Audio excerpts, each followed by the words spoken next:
बीजापुर में 26 नक्सलियों के एनकाउंटर की पहली तस्वीर विस्तार न्यूज पर सामने आई और ग्राउंड जीरो पर विस्तार न्यूज की टीम पहुंची, जहां नक्सलियों के एनकाउंटर के सबसे बड़े निशान ग्राउंड जीरो पर मौजूद हैं। नक्सलियों के पश्चिम बस्तर डिविजनल कमेटी का सबसे मजबूत गढ़ रहा है गंगालूर का एंड्री इलाका।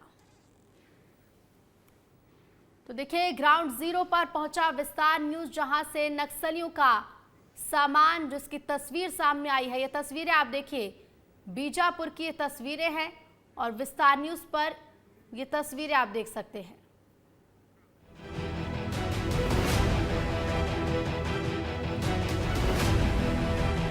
पीडिया गांव से निकले हुए हैं हम और इस समय उस घटना स्थल के लिए रवाना मात्र हुए हैं कि यहाँ पर आपको कुछ शहीद स्मारक दिखाने के लिए यहाँ पर हमारे पास कुछ तस्वीरें मिल गई हैं हमें।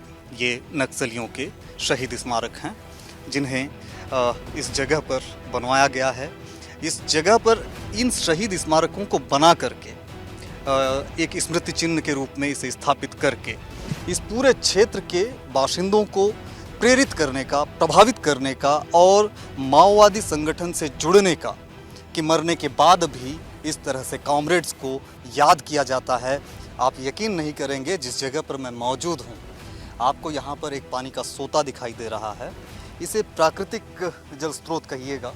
वहाँ से जो है पहाड़ के नीचे से है ना, पानी जो है इस तरफ बह रहा है, जिसे एक बांस के टुकड़े के सहारे, बांस को छीलकर एक टुकड़ा बनाया गया जिसके सहारे यहाँ पर साफ पानी बह रहा है। यहाँ का पानी मैं भी पीऊँगा। लेकिन अब जो बात आपको चौंकाने जा रही है वो बात ये है कि यही वो घटना स्थल है जहाँ पर सुरक्षा बलों और माओवादियों के बीच भीषण मुठभेड़ हुई और जहाँ पर 26 माओवादी मारे गए। इस वक्त जिसे ग्राउंड जीरो कहा जाता है, उस ज़मीन पे विस्तार न्यूज़ के कदम जमे हुए हैं।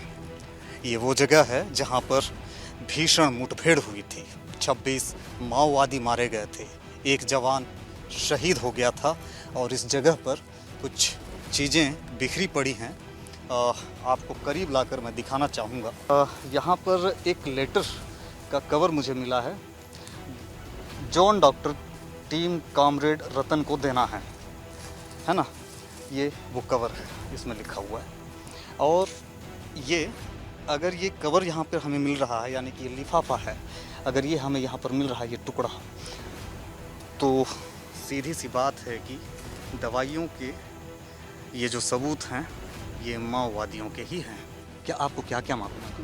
मेरे को तो कल 7 बजे से यहाँ से आवाज़ सुन रहे थे, इधर तो कुछ तो आवाज़ आ रहा है बोल के, कौन इधर जंगल में घूम रहा है बोल के हम लोग सोचा है, मतलब ये माओवादी यहाँ रहता है बोल के। आओ, कल सुबह से शुरू हुआ था 7 बजे से 3:30 तक ख़त्म हुआ था यहाँ पूरा। ये मतलब ये फायरिंग चालू हुआ था समय। ये सामान भी पूरा उन्हीं का है ना, पार्टी का है ना? अरे मतलब ये डेयर वेयर को लड़की का, लेडीज वाला, ये तो लेडीज़ का है।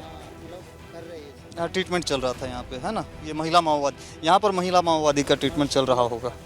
वो महिला का भी पूरा बाड़ी वोड़ी पूरा निकाल कर रखी है।